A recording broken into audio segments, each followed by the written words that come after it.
What is up, YouTube, and welcome to this Luke Cage Season 2 video. So if you're new to the channel, please do consider leaving a like and a subscribe here on the video. So excuse me if I'm very nasally here, because summer has hit in horrible fashion in the UK, and pollen is destroying my face. But I'll do the best to get through this, because Luke Cage Season 2 is possibly one of my favourite seasons so far of any of the Netflix TV shows. And not Netflix TV shows, I mean, but the Netflix Marvel shows. It's possibly the best of the Season 2s. Well, Jessica Jones wasn't much competition, and Daredevil Season 2 was very fragmented, but it had moments of genius. So I would say that this is on par with Season 2 of Daredevil, especially for the fact that he really has redeemed the show. Now, while I did enjoy Season 1, the minute we lost Cottonmouth, it just completely dipped off, and I lost all interest in it. But I did continue to watch it, because Mike Colter has done a fantastic job of bringing Luke Cage to the small screen here on Netflix. And I really do love his portrayal of this, and he really has come into his own this season. Now, he was really great in Defenders. Defenders did a great job of fixing things with Danny Rand. And again, here we do have Power Man and Iron Fist teaming up in a very sort of backdoor pilot for Heroes for Hire, which I really hope they do in Luke Cage Season 3. But considering the way that we were left this season, at the end of this season, I really don't think that's going to happen. I think it might be the Defenders against Iron Fist in some sort of way. I mean, Luke Cage even, sorry. But what is going to happen next, we don't know. But I really did enjoy this season. I know I've said that before, but it really does come down to the fact that the villain was just cool. So Bushmaster here was the villain of this piece. And, well, he is incredibly different to what he is in the comics. In the comics, we did have a similar origin when they were raised in the Caribbean, that area. And then what happens is we have him also gain powers like Luke Cage. But here in the TV show, we get a different version. We're getting a version of this character who was simply kind of enhanced by Nightshade. So he was having the powers of Nightshade, and this was assisted by Mariah's actual daughter, who was a holistic medicine person. So very convenient there. But the character of Nightshade is a big character. She first appeared in Captain America, and she was able to control animals and things like that with pheromones, and we saw her sort of origin story. So this really is the origin story for the character of Nightshade. But Bushmaster was stunning. Now, I couldn't really understand a lot of what he was saying. The Jamaican accent was very thick, which it made it a lot of trouble trying to understand. And also, of course, there is a lot of lingo, kind of Raz-Clark stuff that was said and things like that, which I didn't really understand. So a lot of it was lost in translation, but it wasn't too much so with the fact that I still enjoyed it, and the Bushmaster was a great character, especially with the fact that we've got a character who is so ridiculously OP in the form of Luke Cage. Well, he needs someone to put him down a peg or two, but I like what they did here with the fact that the Bushmaster was powered up so much. He used the Nightshade, and it caused him, in the end, to really start to lose part of his soul and his mind. So that's what he had to do to take on Luke Cage. So I really did like that. The fact that he wasn't super powered or like that. It was just like a temporary boost that he had. He's been buffed before the raid kind of thing. So I really did like the origin of Nightshade, and the way that she had just completely turned on her mother. The way her mother has also evolved throughout this, while her mother, Mariah, was also involved with all the crime and things like that in Season 1. It's the family business, so to speak. But what's happened here is we see her slowly descend. She's had to face someone like the Bushmaster, and she's had to come up to their level to actually take on the Bushmaster, and we see her, that this was her downfall. And really, while the Bushmaster didn't get what he wanted, he didn't get to kill her himself, she did die, but he destroyed her as a person, which, again, I guess you can think is maybe a bit of a better thing.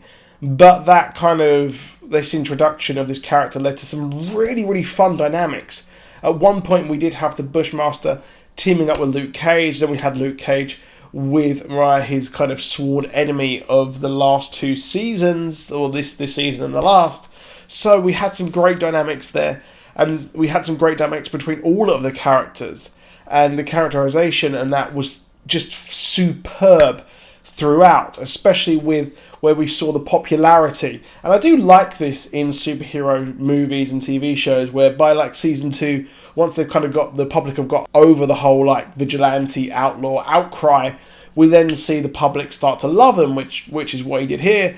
But you're only as good really as your last sale, which Luke Cage here, he got took down by the Bushmaster, and even his mate was like, you know what, I've got to sell this footage. And get this out there. So we had some really, really fun parts in this. It was great seeing the general public throughout, and we did have some interesting moves. I like the fact that Mirage tried to go a bit kind of legit with this plastics deal going onto Wall Street. And Shades, again, they got the dude who played him was amazing. I loved Shades and Mirage storyline where they went through. So that whole arc, again, that characterization of he was clearly sort of using her, but I at the start we started to think he was using her. Maybe he did genuinely like her, but he didn't like what she became. She thought that she needed to become down to his level to take on, like I said, the Bushmaster, but it didn't work. It completely and utterly failed. And another thing here was cool. We did have the Piranha, who was actually the Piranha of Wall Street, but this was also a character who had filed down teeth, well, like a piranha in the comics, so they kind of changed him. He's a villain in the financial world, and we see him actually take Luke and try and let him earn some money, which is where we get the Heroes for Hire storyline, which is, of course, if you didn't know, we did have Luke Cage as Power Man and Iron Fist together. They were the Heroes for Hire, which is what we saw briefly in Defenders. And then they group up later on, and what we got in this episode was amazing. Now, a lot of people, you really didn't like Iron Fist. I didn't mind it. I thought it was okay. I didn't think it was particularly great, but I did enjoy it. It's not really bad that much. You know what? It's okay. It was okay. But Danny Rand here has come off a lot better. He's cracking jokes. He's being funny, which is what these characters need to be doing. So they need to be doing that, cracking jokes and really kind of having fun, living the Marvel way. But leave the grittiness to Jessica Jones and Daredevil, in my opinion. So Danny was fun. He's the comic relief of the Defenders. And really he's been himself. He's been actually a decent dude. I love the fact that they're realising that his fighting the dragon in Kunlun was absolutely ridiculous. And they're kind of playing on that, the fact that no one will believe his origin or his mythology, but we know the actual truth. So again, that was a lot of fun seeing that. I'm not sure where they're going to go next with that, but we did have a lot of payoffs. Of course, Misty and Colleen were together teaming up, and when they were actually in the bar, they had the same sort of colour scheme and suits as they did from the comics. So they're setting a lot up for maybe another season of Defenders, and maybe a Heroes for Hire Season 3 as well. So I think that they might go Hulk with Iron Fist, where they might not do Season 2, but we will possibly have him throughout. But I think they might actually have the Season 2. I'm not sure on that off the top of my head. I think they are making Season 2s for most things. But Luke Cage at the end, he has got what he wanted. Now, Harlem is safe. It's protected under his watch. However, the crown always is heavy on the head, whoever wears it. I've butchered that line. So what we're going to see here is the fact that he will be having to kind of have some sort of authorized crime. Again, that's going to lead to a heavy problem there with Defenders, his friends. Iron Fist probably won't be happy with that as well. Poor old Daredevil won't be happy with that, although in the comics he did actually take over a few of the crime families as well in Hell's Kitchen. But Misty Knight will be possibly a villain moving forward. Not a villain, but an antagonist, a kind of a roadblock for him. We've got Nightshade, who no longer has her family's legacy. She has the Bushmaster in her pocket, so she will probably be a villain of Luke Cage moving forward. Now she has kind of let go of her past. Now she can move forward. Although I think that if she is a villain, it would kind of go against everything that she has done against her mother. So that would really be against everything that has happened so far. But the way she looked at the end with the two Afro bunchies, just like her movie or kind of a comic book counterpart. So moving forward, season 3, we're going to see some crime be legitimized.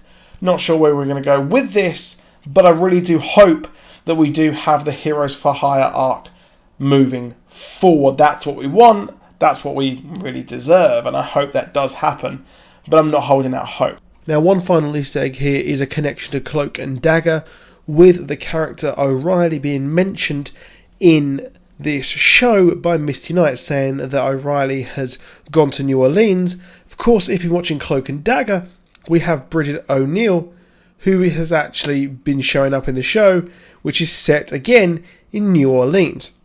So with that in mind, we do have the confirmation that Luke Cage and Cloak and Dagger are connected, which sounds awesome. Not much of a shock to me because it is the MCU, but it does sound cool. However, that is it for this video. This season was stunning. I probably will do a bit of a bigger, in-depth Easter egg storyline later on. Let me know if you want that down below. But I'll see you soon, and goodbye.